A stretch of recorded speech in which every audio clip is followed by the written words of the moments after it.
ভাইয়েরা আমার খেয়াল করুন, আল্লাহ রাব্বুল বললেন খালিদিনা ফিহা ওয়াদাল্লাহি হাক্কান ওয়া হুয়াল আজিজুল হাকীম।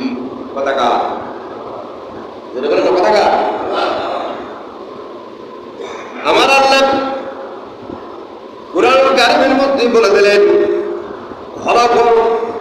খালিদিনা ফিহা, শুধু জান্নাত নয়, জান্নাতের তারা চিরস্থায়ী হিসেবে থাকবে।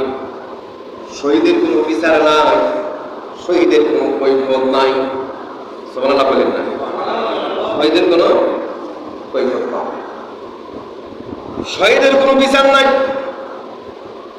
শহীদ তো শহীদই, শহীদকে দেখা মাত্র আমার আল্লাহ প্রশ্ন করে, বান্দা তোমার বুকে গুলি গেল, বুক দিয়ে রক্ত পড়ে গেল, মাথায় গুলি কেন, পায়ে গুলি কেন, কি হয়েছিল তোমার? শহীদ বলবে আল্লাহ আপনি তো মহান মালিক, আপনি তো সবকিছু জানেন, আমারে প্রশ্ন করেন কেন? আমার আল্লাহ পাক বললেন যে বান্দা আমি বুঝতে পেরেছি তুমি শহীদ।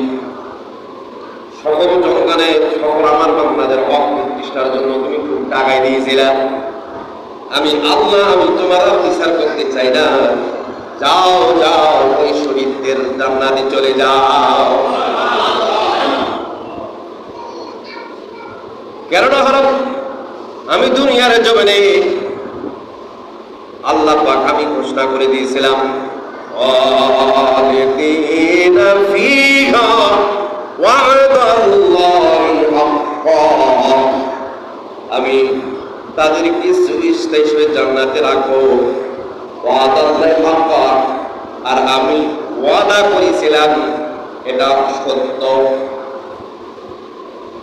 তুমি যে আমাকে প্রশ্ন করলে আল্লাহ আপনি দেখেছেন না, বোঝেন না আমি আমার বুকে গুলি কেন, আমার পায়ে গুলি কেন, আমার মাথায় গুলি কেন?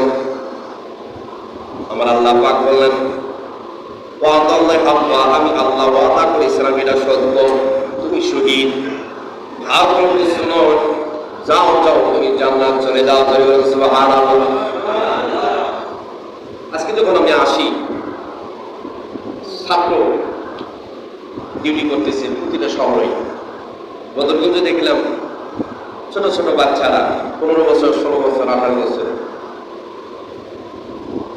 গাড়ি ঘোড়ার ট্রাফিকের দায়িত্ব পালন করতেছে। আবার দেখলাম পায়রা চত্বরে একটা বাচ্চার বয়স সর্বোচ্চ 14-15 হবে, ছোট মানুষ ট্রাফিকের দায়িত্ব পালন করছে। দেশ চলছে না? কথা বলেন, দেশ চলছে? অ্যাক্সিডেন্টের খবর পাইছেন?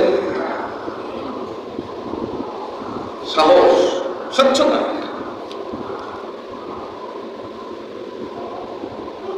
সরকারের হাজার হাজার মিলিয়ন ডলার টাকা বেতন যারা খায়,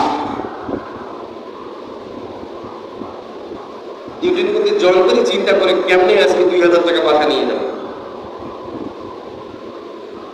ওই মোটরসাইকেল ধরে, ট্রাক ধরে, মাইক্রো ধরে, কার ধরে, বাস ধরে, সময় হলে সাধারণ জনগণের ব্যাপক চেক দেয়। আমি বলছি না এটা অবৈধ, এটা তাদের দায়িত্বের মধ্যে অন্তর্ভুক্ত। কাগজ দেখার দায়িত্ব তাদেরকে অথরিটি বাংলাদেশ গণতন্ত্র প্রজাতন্ত্রী সরকার দিয়েছেন, সে অধিকার তাদের আছে, কিন্তু সেটা স্বচ্ছতার মধ্যে থাকা লাগে। কি বলেন আপনারা? কিন্তু তারা চিন্তা করে কি হেলমেট না এটা কেস দিব 3000 টাকা, 2200 টাকা কেস দিব। এখন বেচারা কামতি বিরোধী কইরা 1000 টাকা দিয়ে চলে গেল। সরকার পাইল এই টাকাটা? কথা বলা গেল সরকার পাইল? তার পকেটে চলে গেল। দিনে যদি 10টা মোটরসাইকেল আটক করে কয় হাজার হইল?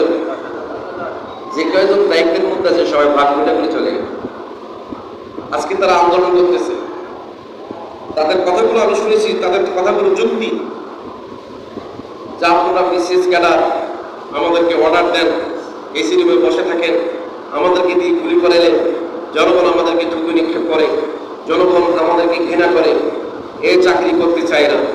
যারা অর্ডার দিয়েছে তারা কই তাদেরকে চায়, ডিবি হারুনকে চায়, মনিরকে চায়, হাবিবকে চায়, আরো অনেকজনকে চায়।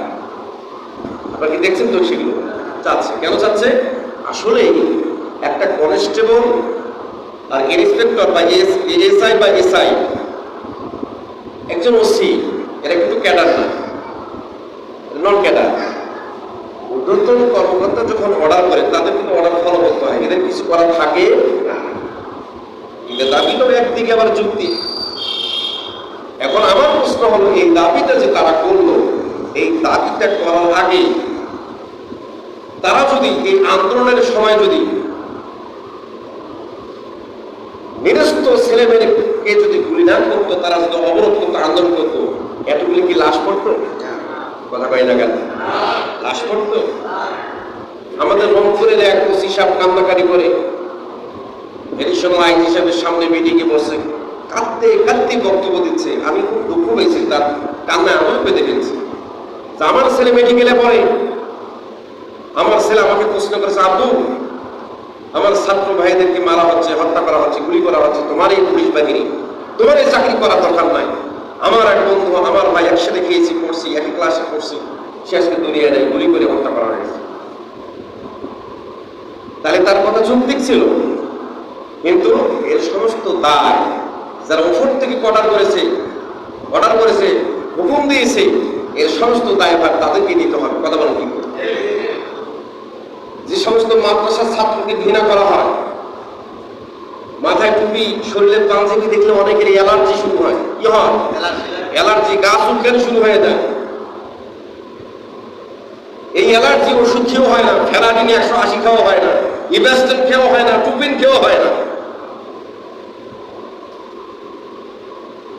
1 লাখ পাওয়ার ইঞ্জেকশন দেওয়া হয় যখন ওষুধ খেয়ে কোনো কাম হয় না, অ্যালার্জি থামার জন্য 1 লাখ পাওয়ার ইঞ্জেকশন দেওয়া হয়। কিছু মানুষ আছে এদেরকে ভ্যাকসিন, অ্যালার্জি ইঞ্জেকশন দেওয়ার পর অ্যালার্জি চুলকানি থামে না, কারণ এরা মূলত আলেম ওলামাকে পছন্দ করে, মাদ্রাসার ছাত্রকে দেখতে পারে। অথচ এই মাদ্রাসার ছাত্ররা রাত মন্দির পাহারা দিচ্ছে, রাস্তা পরিষ্কার করছে। কথা বলে ঠিক কিনা? এই আন্দোলন তো মাদ্রাসার ছাত্রদের নামে নাই, আলেম ওলামা নামে নাই। এর যৌক্তিক একটা কারণ আছে, এই কারণটা আপনাদের সামনে আমি বলি নাই।